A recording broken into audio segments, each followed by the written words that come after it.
William, hopefully your favorite videographer from Two Hats Publishing. I welcome you to another Two Hats special of community events. Let's look in and see what's really happening.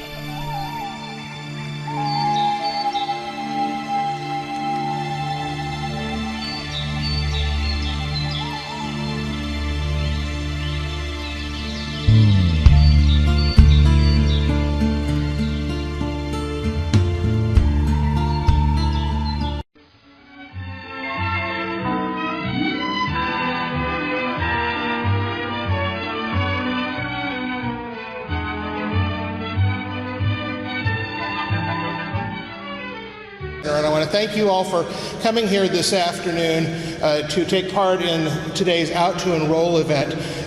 We have several members of the coalition that have joined us here today, and I'd like those of you who are part of the coalition, Carmarian, Jesse, Oliver, Nell, I don't see Nell, but come up here and just for a moment, because this is a group effort. Jeff, this is a group effort.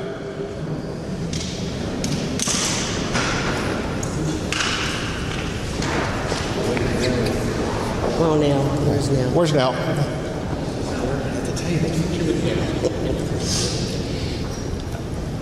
It really does take a village to put on events like this, and I want to take a moment to not only acknowledge but really thank the people who have helped to organize this particular event, helped get the word out, and explain really just why this is important that we as members of the LGBT community are covered in time for the deadline. Healthcare is a right, and making sure that culturally competent healthcare is really our lives. So I want to thank folks and have everybody here just briefly, just say your names, come up here quickly and introduce yourself to everyone. Hello, I'm Dr. Oliver Bloomer with Transgender Education Network of Texas and HRC DFW. Brad Walsh from Parkland Hospital. Jesse Tafaya Jr., outgoing president of LULAC 4871, the Dallas Rainbow Council. And I am Minister Carmarian Anderson, Living Faith Covenant Church, and I'm also the transgender African American representative for the male to female population. Nell Gaither with Trans Pride Initiative. We have several important visitors with us today from Washington who are going to talk more about Out to Enroll. And then starting off this effort, we'll have the LGBT liaison to the White House, Gautam Raghavan.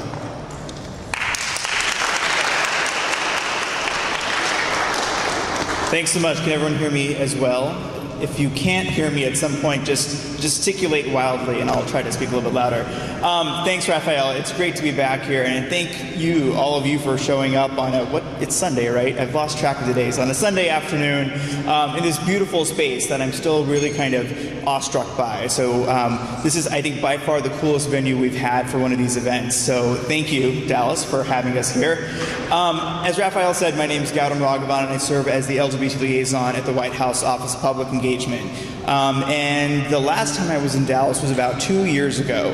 And I was here when we did a White House LGBT conference on safe schools and safe communities. Actually, in Arlington, at the University of Texas Arlington, where we had about 500 people show up and talk about what we can do from a federal policy standpoint to take care of LGBT people in the classrooms, in our neighborhoods and communities. And so it was a great trip, and it's always wonderful to come back here. And in large part, it's good to be here because this is a place where it's so great and, to be honest, refreshing to see so many community organizations working in partnership and in coalition. We often don't see that in other parts of the country, so I say, major props to you for bringing that together and bringing all these groups together to make sure that we have a fully representative and inclusive event. I was thinking about the last time I was here 2 years ago, and a lot of really good stuff has happened since then, and I always like to reflect on what's happened. So just in those last 2 years, for example, we reauthorized the Violence Against Women Act, so that includes important new protections for LGBT people. For instance, it designates LGBT survivors of abuse as underserved communities. It creates, it's still on, right? Okay. It has important new protections to make sure that LGBT people who are seeking assistance can't be turned away from shelters. In the last 2 years, the Social Security Administration changed their policy so that it's easier for trans folks to change their gender marker on their Social Security cards. In those last 2 years, you've seen us do way more in terms of international LGBT human rights. In fact, I flew in here from Los Angeles, where I was at the HRC dinner there, where Vice President Biden gave a really powerful speech last night about the role of the U.S. government in upholding LGBT human rights around the world. So I encourage you to read that. So we've done a lot there. Obviously, most recently with the delegation to the Sochi Olympics, the president's comments regarding what's happened in Uganda and Nigeria, Russia, as I mentioned. So there's a lot of good work that's happened there. And of course, as most of you know, in those last 2 years, the president expressed his support for marriage equality. We took DOMA and Prop 8 to the Supreme Court. We won, and now we're in the process of implementing those decisions so that we give as many benefits as possible to legally married same-sex couples, regardless of where they live, even if they live in states that don't necessarily recognize their marriages. So it's been a pretty incredible 2 years. It's a lot to think about that just happened in that many days and months. But I think it's a sign of the progress we've been able to make and the commitment across the federal government to trying to ensure that LGBT people are treated with dignity and respect and equality. And in fact, if you think about the whole record, the last 5.5 years, there's even more stuff that we can talk about. But I would also just add this, and this might be a controversial statement, but I think that in the last 2 years, or even the last 5 years, one of the most important things we've been able to do for our community is the Affordable Care Act. And so that's why we're here, because I am willing to bet that at the end of the day, the things that the Affordable Care Act does for our community are going to be more impactful and have more of a long-term legacy than almost anything else I mentioned, from repealing Don't Ask, Don't Tell to the policies across the federal agencies. Because when it comes down to it, health is a very fundamental issue. It's a very personal issue, but it's a very fundamental issue. And I know Kellen's going to talk to you a little bit about the health disparities that face our community, the rates of uninsurance, and then the things that the Affordable Care Act does to improve our lives and our well-being and our health. So that's why we're out here. That's why we're out to enroll, so to speak. We've been crisscrossing the country. We have a team of us, and we've been going all over the place. A mix of federal government folks like me and folks who are working on the outside, like Helen and Katie, who are here tonight. Just last week, last Sunday, we were in Nashville. Last Wednesday, we were in Tulsa. We had a group of folks in Pittsburgh on Friday. We did some work last night in Los Angeles as well. And it's with this big deadline coming up. So March 31st is the deadline to enroll. So it's on us to get out there, and it's on all of you, I hope, too, to spread the word. And what I would say about the work that we're doing to get folks enrolled and implement this healthcare law, it was, for our community especially, it was never going to be about healthcare.gov. It was never going to be about cute PSAs or celebrities or social media. It was really going to be about trusted voices in communities telling folks why this matters. So that's why we're in front of all of you, because we need your help. We can't do it alone. When we talk about healthcare, when people make decisions about healthcare, they rely on people that they trust, and they usually rely on people who are parts of their community. So that's why we're here, and we hope we can give you some good information, tools, resources over the next week to help get as many people enrolled as possible. And it's not as though this work ends on April 1st. It's not April Fools, we're done. No, this is going to be an ongoing project. There are a number of ways in which people can get access to health care, even beyond the end of the enrollment period, whether it's advocating for Medicaid expansion or other life qualifying events that allow people to sign up for health care. So this is an ongoing project. It matters a great deal to the president, I know. It matters a lot to a lot of us personally. So I just am so thankful that you're here. And with that, I want to turn it over to Kellen Baker from Center for American Progress and Out to Enroll, who's going to give you a really great presentation about sort of, Affordable Care Act 101, what it does, why it matters to us, and what you can do to get the word out. So I'll turn it over to Kellen. Thank you for being here. Great. Thank you, guys.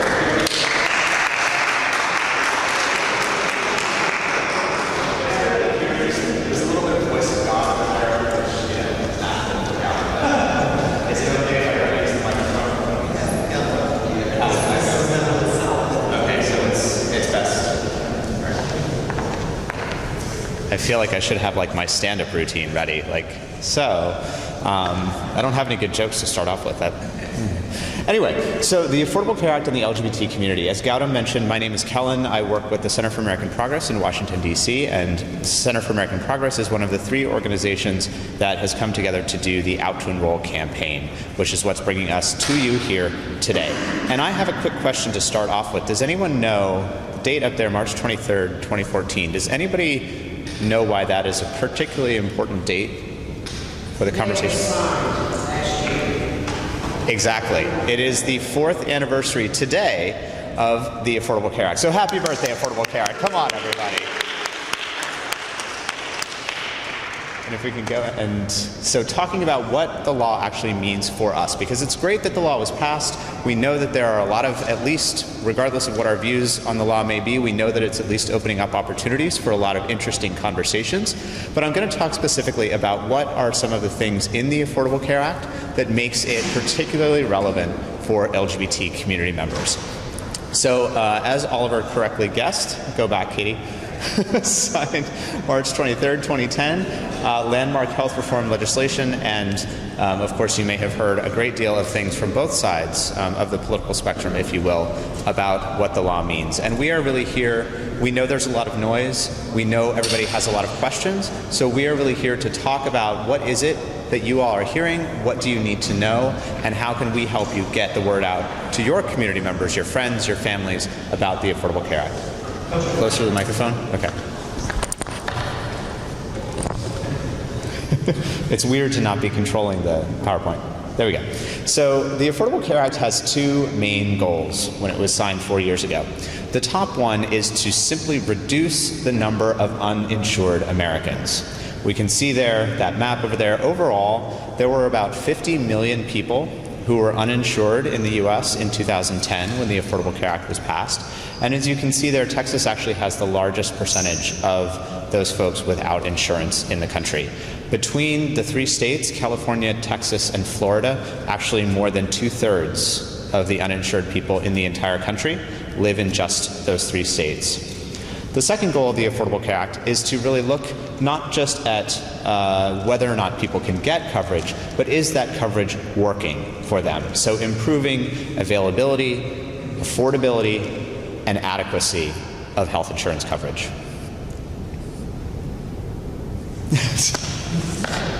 So, and this, of course, is a dramatic rendering of why all of this is so important, because as you can see there, that would be your friendly local health insurance company looking at what you need, and we're sorry, that's not covered.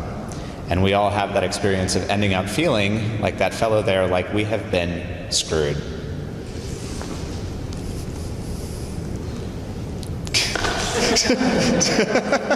There we go. So the Affordable Care Act has a couple of different mechanisms for meeting those goals of, again, addressing the incredible number of people in this country who do not have access to health insurance coverage, and to making sure that that coverage works for people.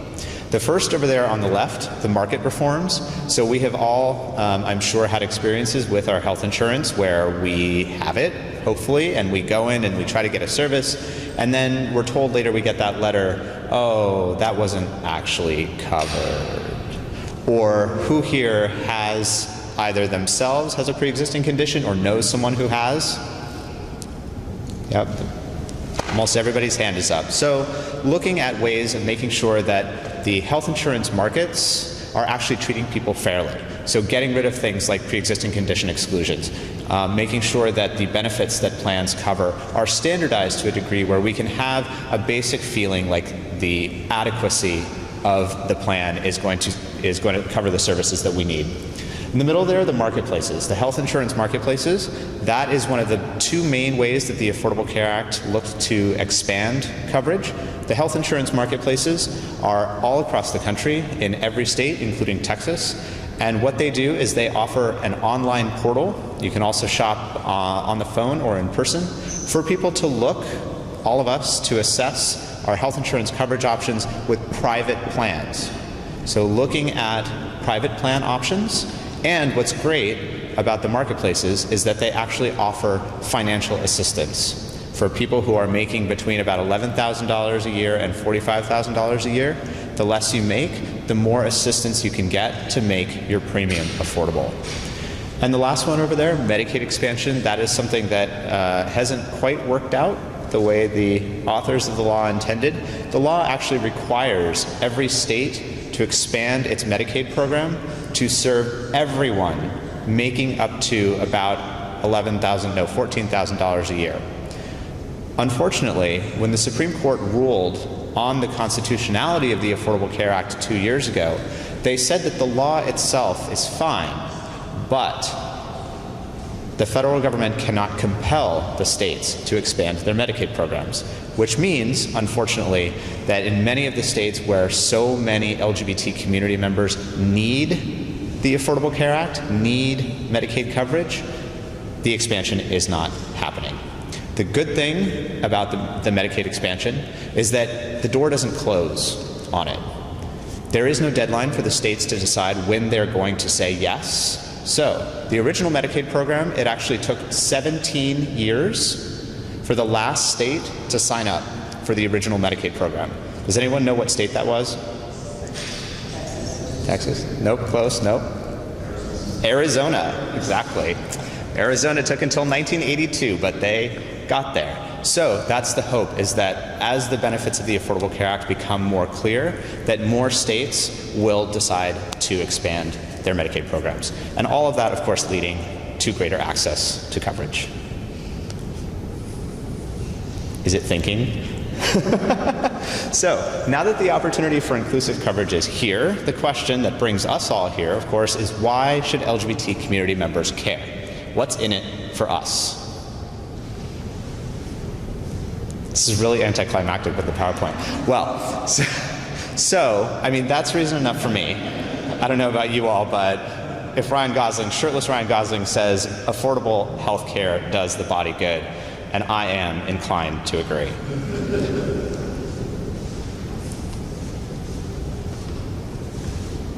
Oh my gosh, really? There we go. If you don't believe our friend shirtless Ryan Gosling, you might believe this wonderful woman, Secretary Kathleen Sebelius at the Department of Health and Human Services, who has said the Affordable Care Act is one of the strongest foundations we have ever created to begin closing LGBT health disparities. What are those disparities?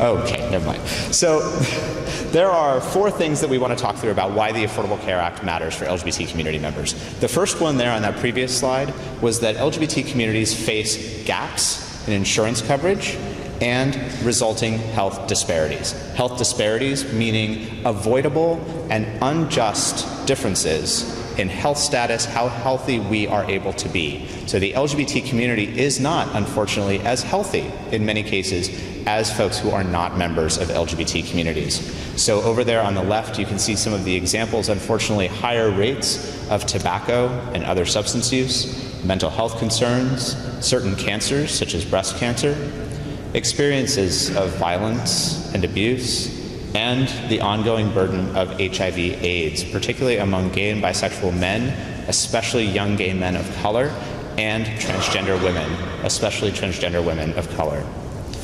Over there on the right, some of the healthcare access disparities that actually fuel, perpetuate these disparities. For example, lower access to preventive screenings and lower access to insurance coverage.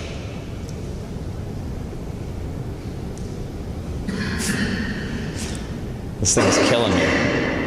There we go. So, looking at some of the gaps in coverage. In 2013, the Center for American Progress did some research talking with a bunch of LGBT community members who make under $45,000 a year, so those folks who are eligible for financial assistance to afford coverage through the marketplaces or through Medicaid. And we found some pretty shocking numbers. Over there you can see 1 in 3 of the LGBT people we talked with are uninsured. And 4 out of every 10, almost half, face medical debt. And we know as well that close to 70% of those folks who are uninsured have had to put off health care that they needed because they couldn't afford it. This is another major gap in insurance coverage for LGBT people. There are 2 main ways of getting insurance coverage, private insurance coverage in the US. The first is through your relationship, so your spouse. The second is through your job. And here you can see access to employer-sponsored insurance coverage. Over there, the big green bar at almost 60%, that's the number of non-LGBT people who have access to insurance coverage through their job. The much shorter blue bar is LGBT people. Half as much access as non-LGBT people to employer-sponsored coverage. Why is that? There are a lot of reasons, but some of them include, of course, employment discrimination against us. Last hired, first fired, and in many cases pushed into jobs that don't have benefits and that don't pay the kind of wages that we need in order to afford coverage, or in many cases, any health care at all. The second reason that we love the Affordable Care Act is that we cannot be discriminated against because of being lesbian, gay, bisexual, and or transgender.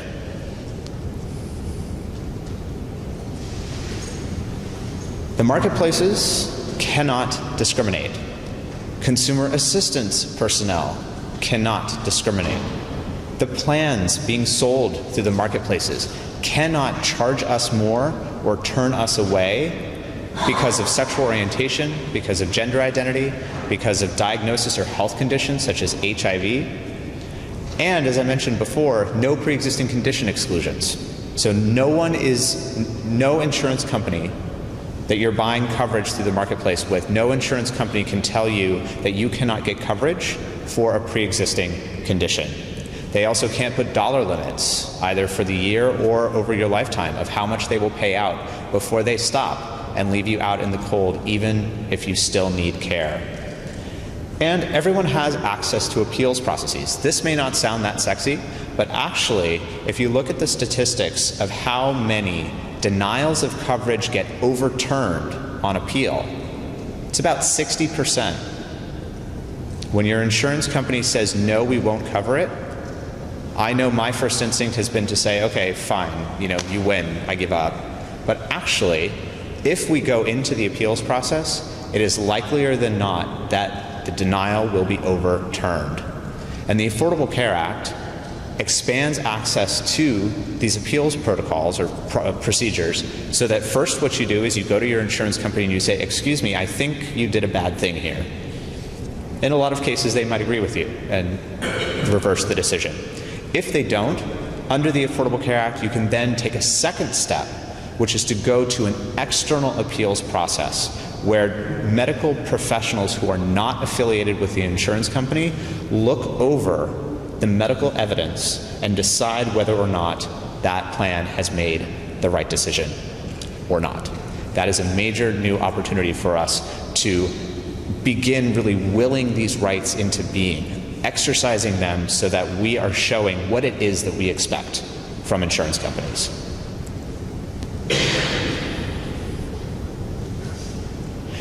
And there, at the top bullet, you may have seen, it says so right on the application. This is from the federal marketplace application, which is here in Texas. I know that under federal law, discrimination isn't permitted on the basis of, among other factors, sexual orientation or gender identity.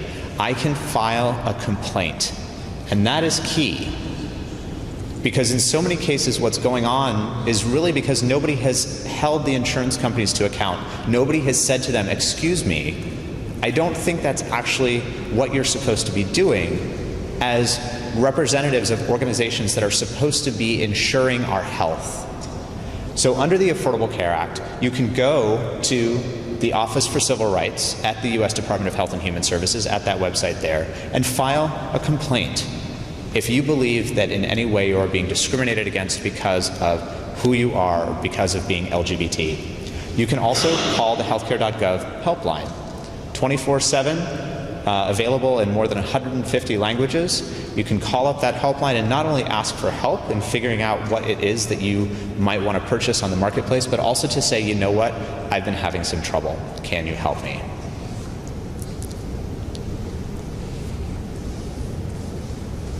I feel like I should have a little musical number for these, interludes. There we go.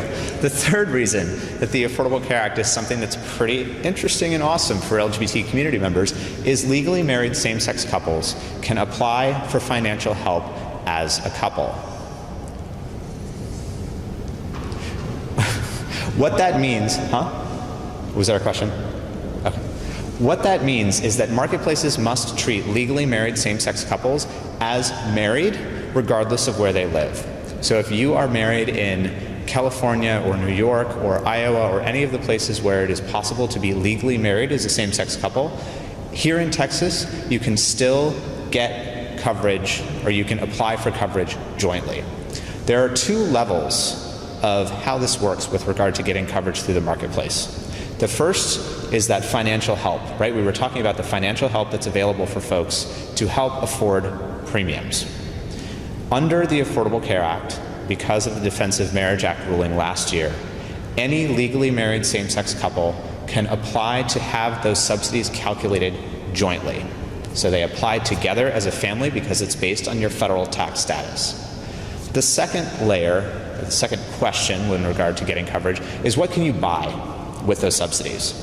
And this is what some major new guidance from the Department of Health and Human Services just about a week and a half ago came out and said that if you are a legally married same-sex couple, any insurance plan being sold through the marketplaces, any plan that offers spousal coverage or family coverage has to make that same coverage available to legally married same-sex spouses. And that is something we saw reports coming out of states as varied as Ohio and North Carolina and Pennsylvania, where the insurers, the marketplaces were saying, oh no, golly, we don't think you're really a family, so we know we let you sign up, but we're actually going to call you and say, we just figured out that you're a same-sex couple, and we don't do that here.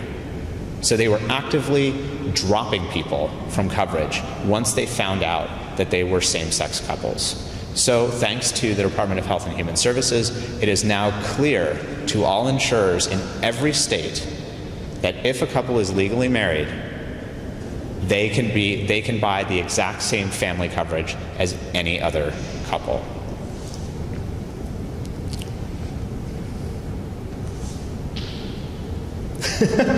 And the fourth reason, and this in my mind is a really huge deal, being transgender is no longer considered a pre-existing condition. We all maybe have heard or experienced ourselves times when we were told that because we're transgender or because we have friends or family members who are transgender, that our entire identities, our entire histories, medical histories, are pre-existing conditions, so no coverage for anyone as a transgender person. The Affordable Care Act explicitly says that no pre-existing condition exclusions can be used, and it says that insurers cannot deny coverage or charge you more on the basis of gender identity. What that means in practice is that plans right now are expected to cover the same services for a transgender person that they cover for non-transgender people. That may include, depending on the plan, hormone therapy, mental health services, and transition-related surgeries. What was the sort of happening now, or the big opportunity right now, is when we say that not all plans will cover surgical procedures related to gender transition, but change is happening. So we have this national umbrella of non-discrimination protections that say no discrimination on the basis of gender identity. And the question is, what does that mean? Does it mean you can't hang up the phone on a transgender person when they call to ask about coverage? Does it mean that you have to be nice to them in the office? Does it mean that you have to cover every kind of medically necessary health care that they need? We believe very strongly that it is the latter, that transgender people should be able to get any medically necessary services that they need, regardless of whether or not that's related to transition, as long as those services are covered for anybody on that same plan. And so in the sort of initial phases of implementing the Affordable Care Act, it's actually been a couple of the states that have stepped out very strongly. Washington, D.C. is the most recent, to issue guidance from insurance commissioners saying that what we understand about gender identity non-discrimination is that it means you cannot use these exclusions that have been used so often to deny coverage to transgender people. That's in a couple of states right now, but I think part of the Affordable Care Act is offering us a huge opportunity as a country to talk more about what we expect from insurance companies, to figure out what non-discrimination means, and that is a really huge opportunity for all of us as transgender people, as allies, as LGBT community members, to be talking about who transgender people are, what our healthcare needs are, and why it's so important that gender identity non-discrimination is understood to make it possible for us to get the health care that we need.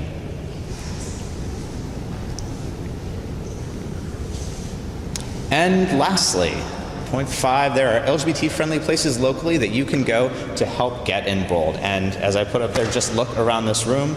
We have great folks here who are working as navigators. We have so many of you who have come together to make this event possible. So there really is help out there. There's help right here in Dallas. And if Katie Keith will hit that button to move forward, we'll show you another kind of help that we hope will be of assistance to you all as you're considering what your options may be. And this is the Out to Enroll website. You can see there up top a couple of buttons, Get Answers, Frequently Asked Questions. The button in the middle, Get Started, that will take you to a page where you can learn more. It will connect you with the right marketplace for your state, for Texas here, and will give you information about what kind of materials you need to pull together in order to start the enrollment and the application process. And down there you can see those 4 questions. Don't be fooled just by the 4 of them that are there. There were little arrows. Don't go back, Katie. We'll never get back to this slide. Don't be fooled by just the 4 questions. There were the little arrows there on either side, and those will take you to more of the frequently asked questions. If I were a super duper fancy website designer, I would have it rotate, but alas, not that skilled. This is another page from Out to Enroll. You can see this is the blog, and over there some of our recent social media activity. Up there is a blog by Katie Stewart. Some of you may know, right? Katie Stewart from the Transgender Education Network of Texas, talking about why the new marketplace options mean so much to her as a transgender person, both with regard to what kind of services she may need around transition, but also because healthcare and health insurance is something that we need fundamentally to make it possible for us to enjoy all of those other rights that we're fighting so hard for as LGBT people.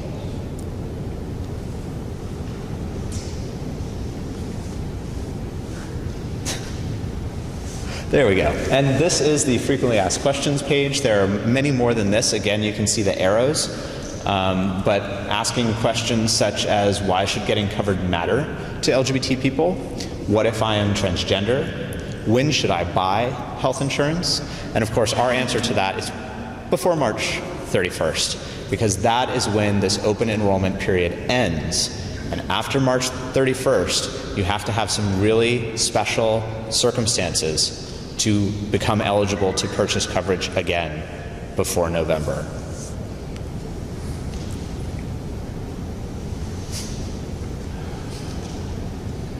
There we go. So, if you walk out of here with nothing else, here are some things that we hope you will remember. Financial help is available. This is something that we know means an incredible amount to so many of us in the LGBT community who are struggling to get by, who don't have the money to spend on health insurance coverage, and need that financial assistance. Over half of uninsured Americans can actually get covered for under $100 a month. Incredible. Plans must cover essential health benefits. This goes back to what I was talking about earlier with the market reforms, making health insurance work better for those of us who have coverage. So plans have to cover essential health benefits, meaning across 10 areas of care, including mental and behavioral health, prescription drugs, going to the hospital, going to the ER, just walking into your doctor's office for a preventive screening, a checkup. Plans have to cover those. And as we mentioned before, the deadline to enroll is March 31st, 2014.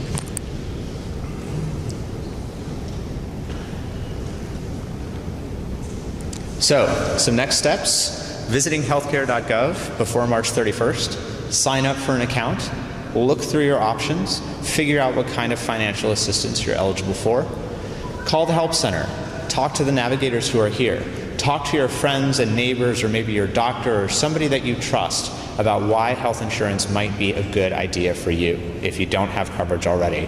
And if you do have coverage, please look around at your friends, your family members, your community members.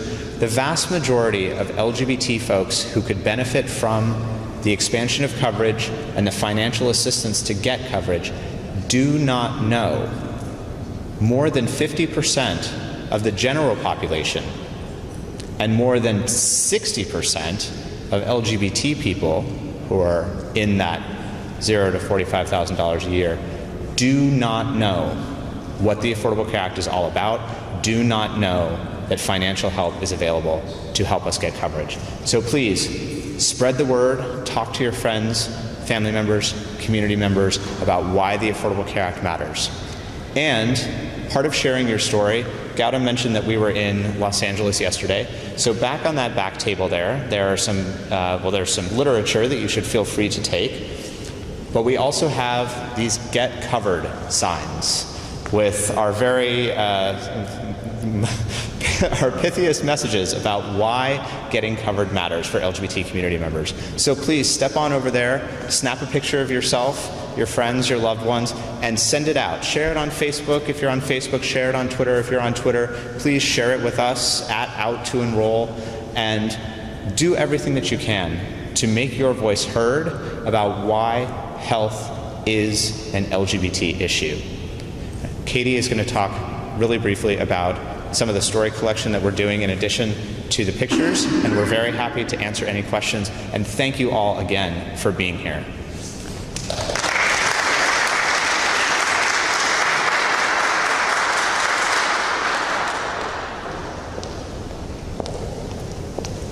Hi everyone. I apologize. I'm an attorney. I'm not so good with the PowerPoint, so apologies for that mess that was happened.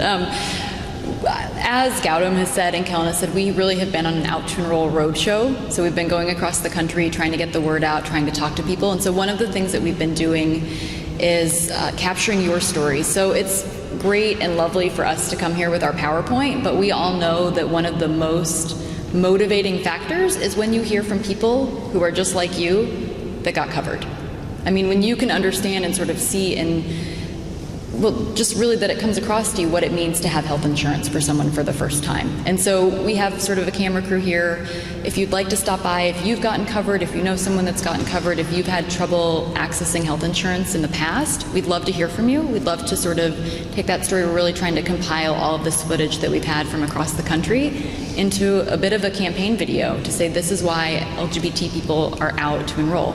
This is why this matters to us, and this is really what it's all about, is getting people the care they need. So if you're interested, we'd love to have that. Just come and stop by and see me, and I think we're going to just do a quick Q&A panel and take questions. We're pretty informal, so feel free to let us have it.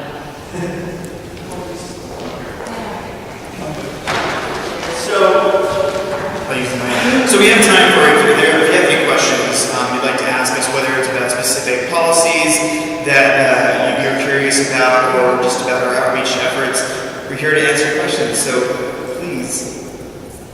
Anything so far? Cece? Hey. So who gets to decide medically necessary for transgender folks? Are there guidelines and rules of the advisory that has to be provided through medically necessary so that someone can get coverage? Can you just repeat the question? Yeah, okay. So the question was, what constitutes the standard of medical necessity for transgender people? Who's making those decisions and on what basis? And it really depends on the insurance company. For any condition, whether that's diabetes or cancer or being transgender and needing medical treatment, insurance companies keep their own protocols that they follow. Generally, those protocols mirror pretty closely this sort of accepted standards of care. When it comes to transgender care, the World Professional Association for Transgender Health maintains the standards of care. In at least one of the jurisdictions that has issued this kind of guidance that I was talking about earlier in Washington, D.C., that guidance explicitly says that insurance companies have to refer to the WPATH standards of care as the basis for making decisions about medical necessity. And that's something that we hope will be increasingly taken up around the country because it's really, as I think your question gets at, it can be really hit or miss depending on who's looking at the evidence and making decisions whether or not a particular treatment is considered medically necessary.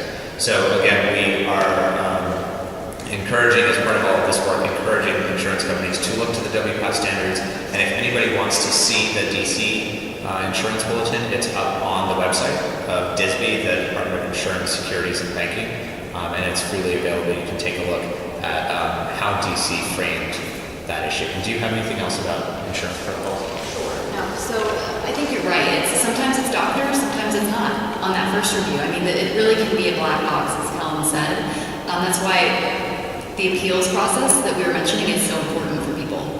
Once you get that claim denied, you don't even know who denied it in many cases, or whether they were looking at the right criteria, or if it makes sense. And so it just makes a lot of sense for your wallet and your health to kind of go through that process. And there's people that can help you do that. But I would really encourage people to appeal those kinds of decisions. I just had a question about the website. Is all that moving in the press about the website? Yeah, is it up and running? Is it people able to get access to it? Yeah, that's a great question. The question is about the website. Is it working? The answer is yes. We did have quite a few hiccups at the front end. But I think by roughly about December 1st, it was in great shape. In fact, we've heard from quite a few members of the community who early on tried to sign up because they were just thirsty for healthcare and got really discouraged early on, and then tried again and were able to get a great plan. So it's working really well now. Some of the state exchanges have still some hiccups, but that's in terms of healthcare.gov, it's working really quite well. So we're not being shy at all about pointing to it that way. More than 5 million people. More than, as of what was it, 2 Mondays ago, I think, more than 5 million people have signed up. So we feel pretty good about the numbers. So, Sorry. Yeah, so was the question, what was that? If you miss it. Oh, great, thank you. Good question. So the question is, what are the other opportunities to sign up if you are past March 31st? I don't know that I know all of them, so guys, wait in for this one. But for example, if you're a student and you graduate, you can sign up to enroll then. If you get married, if you get divorced, if you lose your job, if you have a significant change in income, these are all qualifying events. If you have a baby, that's a married. So I think those are like the types of things where if something changes in your life, in your calculus about who gets access to healthcare, that's another way that you can sign up. And then again, the next enrollment period starts November 15th. So this isn't even the last time this year that people can sign up using healthcare.gov. Two-part question. Part one, what would you suggest those of us actors and so forth can do in the next 10, 12, 10 days? 7 days. 7 days. Yeah, 8 days. To get folks to enroll. And then second of all, look ahead, we said November 15th is one of the next enrollment parts. What kind of things do you all have to do this? Yeah, great question. Well, I'll start and then let these guys fill in. So I think, just over the next 8 days, I think it's just get the word out, let people know you were here, what you heard. Obviously what we can do with social media is obviously very helpful. But I think, look, it's only 8 days, so we're not expecting, a sudden, concerted, strategic effort all of a sudden. But I think whatever you can continue to do is really helpful. But then what I would also say is that between then and November 15th is not only to continue doing that work about educating people about why this matters, but also, I think, telling your stories, right? So this is why this is so important, is that at the end of this first enrollment period, we're going to have millions of people around this country who have had access to health care for the first time, for many of them, for the first time in their lives, for the first time in years, for the first time once they've had a pre-existing condition. So I think that will really change the narrative quite a bit. And then in terms of what we're going to do together is, last September we all worked together to host a summit at the White House where we brought in, is it someone? David was there, some of you were there, where we brought together LGBT communities and organizations from all over the country, health advocates, community center folks to talk about what the Affordable Care Act is. Basically did this whole thing with them. So I think what we'd like to do is, again, this summer is bring everybody back together and see, what worked, what didn't work, what could we be doing better, and get ready for the next enrollment period. Do you guys want to add anything? At the Center for American Progress, we're working on turning the research that we did last year into a training module for navigators. and other consumer assistance personnel. We know that folks like those here in this room know a lot about working with LGBT community members, but we know there are many, many more consumer assistance personnel out there, all across Texas, all across the country. So we piloted that in Tulsa a couple of days ago to start getting a sense of how well we're conveying the information that navigators who may not be familiar with our community, the information that they need to know to make sure that they're serving all of us well. And we're going to be working on rolling that out over the next couple of months as well. I would give just one more pitch. This time of year is also, in terms of what we do in the next couple of days, this time of year is LGBT Health Awareness Week month. So I would really, that's something we're certainly going to be pushing from the out and roll perspective of it's nice that it's in this headline, but to the extent that your organizations can utilize that as a sort of a messaging platform, I think it'd be great. Yeah, first off, I enrolled 2 weeks ago. It was fairly painless. Thank you. I was surprised to find out. If you want to tell your stories, you'd love to film it. I was really surprised to find out I was doing this episode. I didn't think I'd get one, but it was welcome. Yeah. I had the privilege of meeting you in D.C. last September at the White House Summit. And one of the big things that was discussed there were barriers to care, barriers to enrollment. And we face some barriers here in Texas that I want to relate to you and ask a commitment for you today to come back. Some of the barriers we face involve some planning components that require that we have more than 2 or 3 weeks to get the word out if we're going to have functions where we're hoping to bring people along, simply because of publishing deadlines in Texas. Some of our barriers include transportation issues because we don't have the greatest public transportation systems here compared to other major metropolitan areas in the country. Some of our barriers have to do with the fact that our communities are more segregated in the South than they are, say, in New York or LA. And those who are in most need of signing up in care are often in communities that are not where we're standing right now, including LGBT people from our communities. And we would love to have an opportunity, I think, to reach out to those areas. For instance, Mark Vesey's district, 33 here, straddles both counties and is one of the poorest districts in the United States when it comes to healthcare registration. I think Bernice Johnson's district is similar, not quite as bad, but has some issues as well. And I would like to invite you on behalf of Fort Worth and Tarrant County at that half of this 6.7 million people MSA to come back for our Pride Week in October and participate. We do Pride in the fall because it's not near as hot. So come back and bring the A game to the people when we have all assembled. And that way we can do a much better job of outreach and actually signing people up. And hopefully between now and 6 months, we will have the navigators trained that we need to sit down and get culturally competent. And we will have had a chance to vet them a little bit. And some of them will need vetting here. And I suspect that Dallas would love to have you too. I won't speak for Dallas, but their Pride is 6 months from this weekend. And I think that's plenty of time for us to plan. Can I get a commitment from you that you show back up in Fort Worth next fall? If you invite us, we will come, right? That's never been a problem with us. So we're always happy to come back. And, okay. I applaud the work that was done to put this together. I know it's always hard to plan things. And really, I think we all appreciate the good work that went into this and you all being here. So I think we want to work on that. We want to work on getting beyond the barriers that we don't want to collectively be the barriers. We want to make sure that we're moving the ball. Sure, and I think every person in this room is going to touch tons more, right. And it'll be a good start. So we're happy to come back. Good plan. Yeah, and that is something, we're really aware that, particularly for communities of color, that LGBT organizations may not be the biggest source of news and information, right? So that's a big part of what we're thinking about, and I'd love to see, for example, LULAC here, thinking about how we can be sharing this message of LGBT health as so important and why the Affordable Care Act matters for us with all of those organizations out there that touch our communities from different aspects of where we come from and who we are, so that you're right, it's not just on the LGBT organizations to make sure that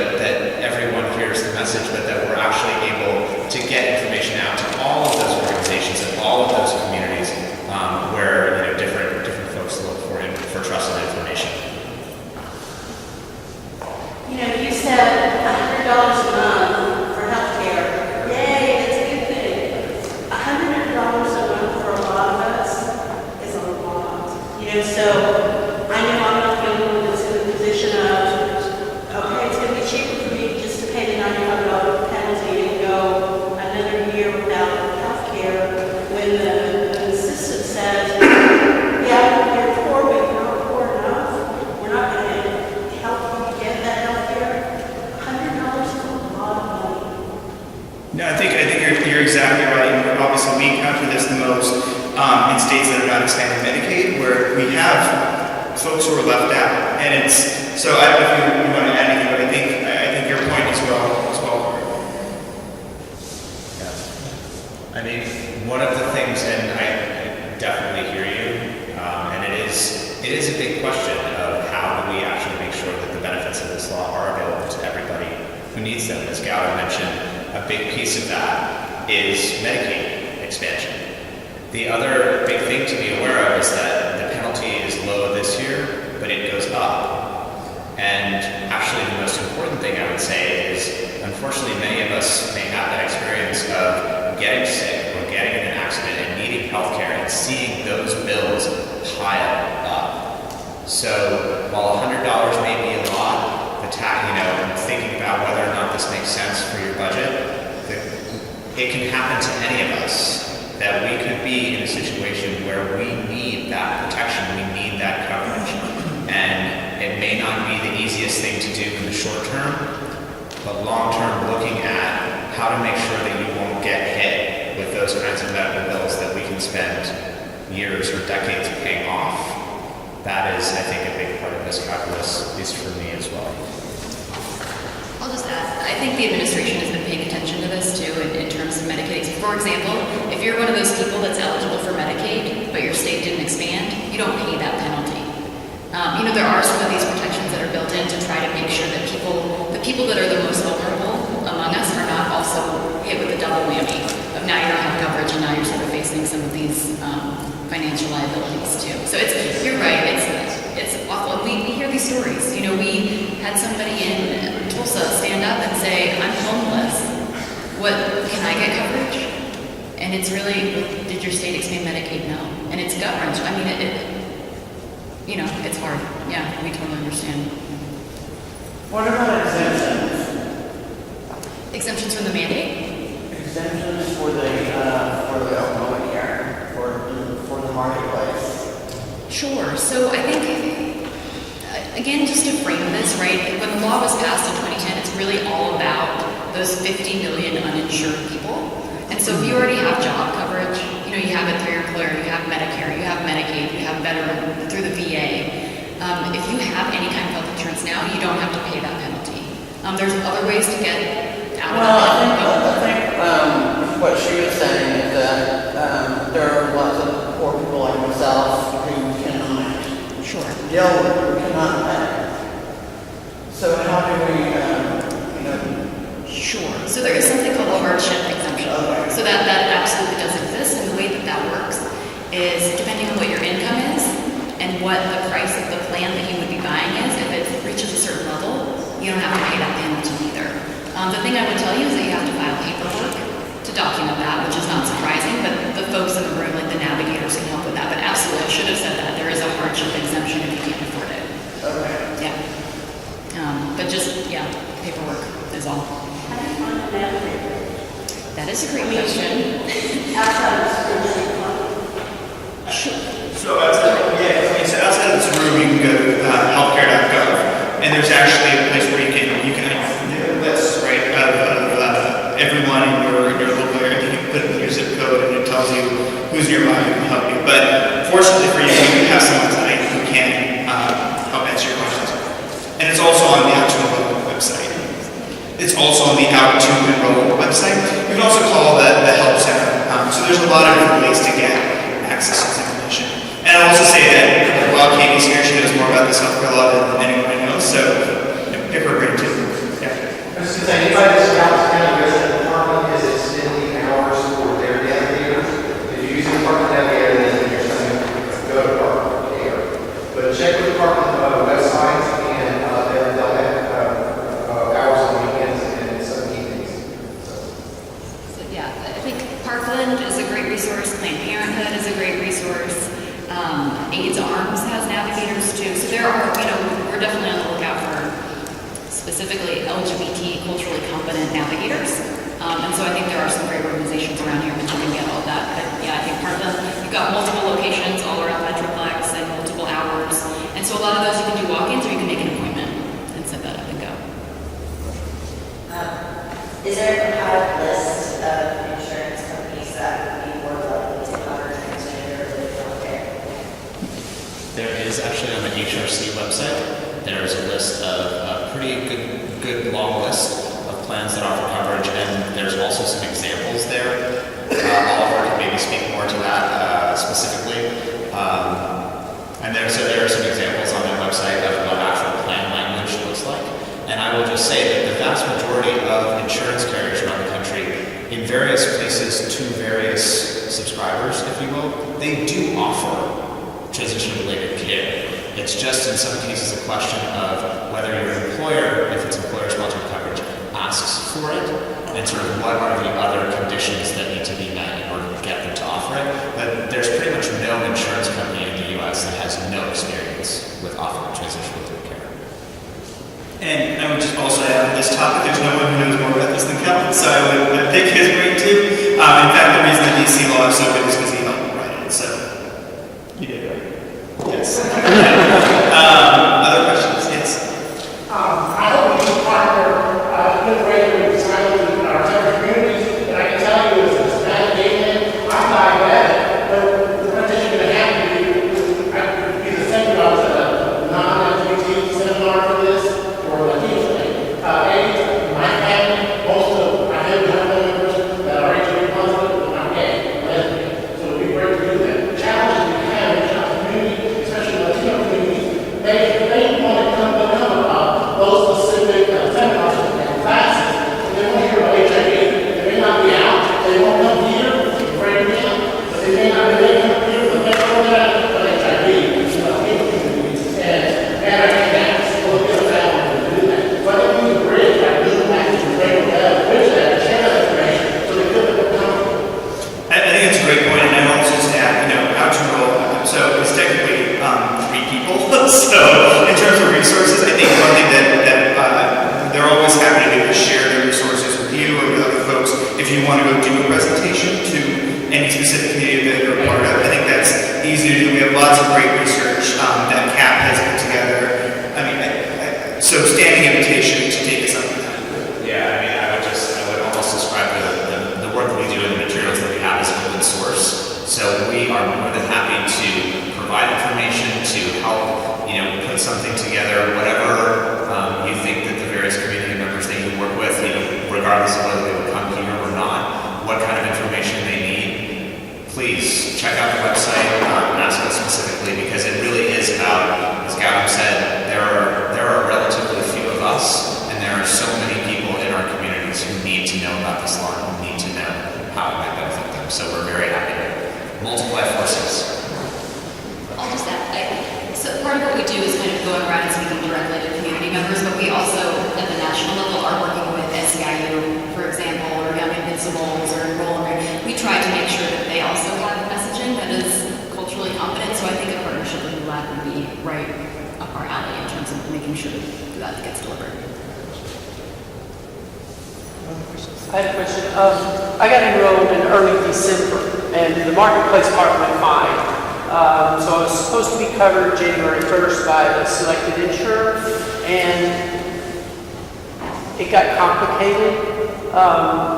Basically, I was supposed to be covered March 1st. I still don't have it confirmed from the insurer because of some of the things that happened that I'm covered.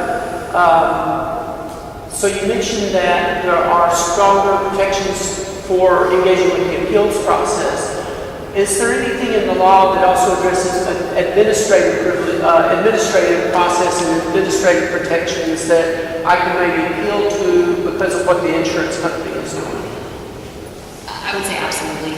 And so partially because of the website issues, again, the administration, to their credit, has sort of given people this option of even if you have tried to go through the process and you've had trouble with the website, or you've had trouble getting the confirmation of getting your card delivered, they're actually allowing retroactive coverage. Well, but that's the thing is, they're saying I was covered from January 1, but I needed to make an appointment and I didn't have access to, I couldn't do anything because they didn't actually have it in their system. So they're trying to charge me for time that I didn't have any access to healthcare is basically the way I'm seeing it. Then I think it would, maybe we can talk after, but then Okay. I think it would Yeah, it might be- so thank you for flagging that. So are there protections for administrative procedures or new protections in the law for administrative procedures, or do you know? Yeah, there are. And Okay. I think it would be through the appeals process, and there's various ways that gets laid out. But I think with the website issues, because, I don't know that they would be doing that otherwise except for the paperwork issue. And so I think that makes it more of a special circumstances besides sort of a straightforward appeal. So we should talk about it, but it's a great question. I'm sorry you're going through that. Any other questions? Last call. Yeah. I had a question. I work with HIV patients on the project with CDC, and our project works with several clinics all over the state. And what I was finding on visiting these clinics is they're really trying to meet the deadline for March 31st to register their patients who are receiving care under Ryan White Care Act program.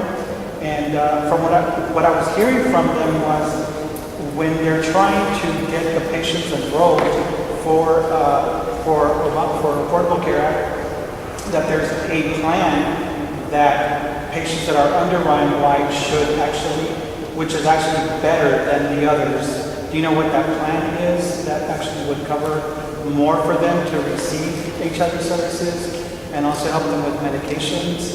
Because that's a question that was asked to me. And they also, at the clinics, they were asking me for Spanish brochures and information. And I told them that they could go to the website and just click on the tab and have information in Spanish. And I showed them how to do that. I also got brochures for them from top organization, and they had a lot of material also in Spanish.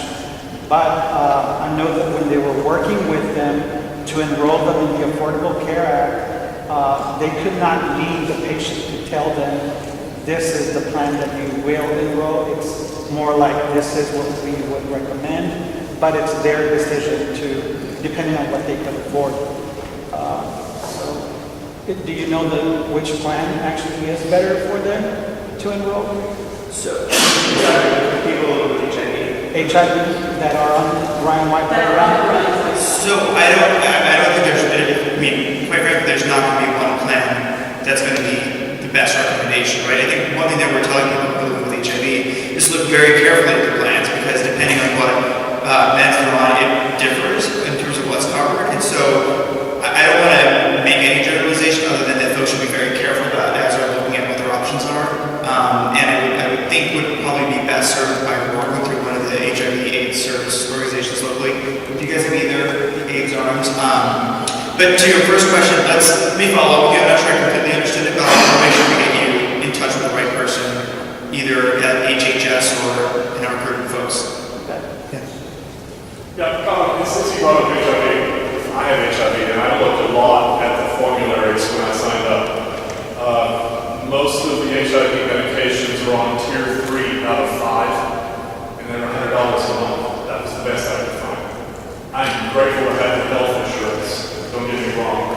But I understand some national HIV organizations written a letter to Secretary Sebelius asking her to consider whether or not having these HIV meds at such an expensive tier constitutes discrimination against people with HIV. Can you address that and what the plan may be to ameliorate this? Medicaid. Yeah, I don't know what the plan may be. I do know that we've heard a lot about this recently. In fact, just 2 weeks ago, we were in Atlanta and heard very similar stories. But our colleague who really counts with us, Matt Hines, who's the director of LGBT outreach at HHS, knows a lot about this. And I think probably both of you with him. I think I've connected with him before, I'm not sure. But I will make sure that you are synced up with him so that if there's any movement on this, then he can let you know what that looks like. But we've heard about this. Is there a timeline? I'm not aware of one. We can get get more information for you. I'm just not super up to speed on that. And I will say, I don't know if outdoor role is on the letter you're speaking of, but we have written our own letters. So as much as we are kind of cheerleaders for this law, we sort of go around the country and hear these questions, and so we also become advocates, and this is something that we have raised as well. In terms of discriminatory benefit design, which is exactly what you're talking about with these tiered formularies, you know, the plans are coming in now. So the plans for next year are currently being filed. Insurance companies are sort of weighing whether they want to jump in or not. And so HHS is going to be considering those plans, and we have indications from them, sort of in the public documents they put out, that they are going to be looking more for discriminatory benefit design. So we don't know what that looks like, but we do feel that they're talking about it more, and they are paying attention to it a lot more. So I think we're going to continue to push, but I would encourage other people to. I think you're doing exactly the right thing, which is raising it sort of directly, and we're going to keep an eye on it too. But same concerns, definitely. Yeah, and again, as we were mentioning with the Office of Civil Rights at HHS, making complaints about issues that you're seeing, discriminatory benefit design, whether that's something related, in your example, to HIV, or for example, transgender exclusions in a plan that you're buying. I mean, overwhelmingly, we're up against, I think, a situation in which it's not very well understood what discrimination means in health insurance, because previously the situation was really so bad, we didn't have really any ability to have a lot of expectations of what insurance companies have to cover and what non-discrimination looks like in insurance. And now we have a much greater opportunity to talk about that. And so bringing up those examples as we're seeing them, you know, for example, HIV drugs, for example, transgender exclusions, for example, same-sex couples not being able to buy family plans. And I know we're short on time, so I think that's actually a good place to end it, which is please complain. You know, basically, we want to hear from you, right? We want to hear the challenges that you're facing. We want to hear about places where you're encountering discrimination, or folks that you work with are encountering discrimination. You know, this is going to be a work in progress, and it's only going to get better. As Cal just mentioned, the guidance recently, that was just a week or two ago, about clarifying about family-based coverage, right? So we're going to continue to do that kind of work, but it requires hearing from people on the ground. So please, I think, stay in touch with us, certainly through the next 8 days, but even beyond that, and we'll be back, promise, and look forward to doing more with you. I just want to say thank you again for the work that you're going to do. Please, if you are interested in sharing your story, Katie will be where? Right here. We've had a couple of these video messages, and they're really pretty powerful. And there's also, as Ellen mentioned, tons of good material in the back if you want to take some and distribute it to your folks. So thank you again, Raphael, Oliver. No, I forgot, I haven't met you all yet. All the organizers, thank you so much for your help, and really appreciate it, and have a good one. Thanks, guys.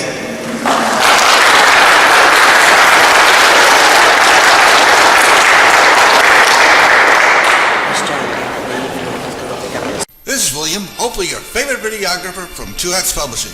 I hope you enjoyed this video. If you like it, please leave comments below, or like, follow, or subscribe to us and get notices of all our videos. We love it, even when you call.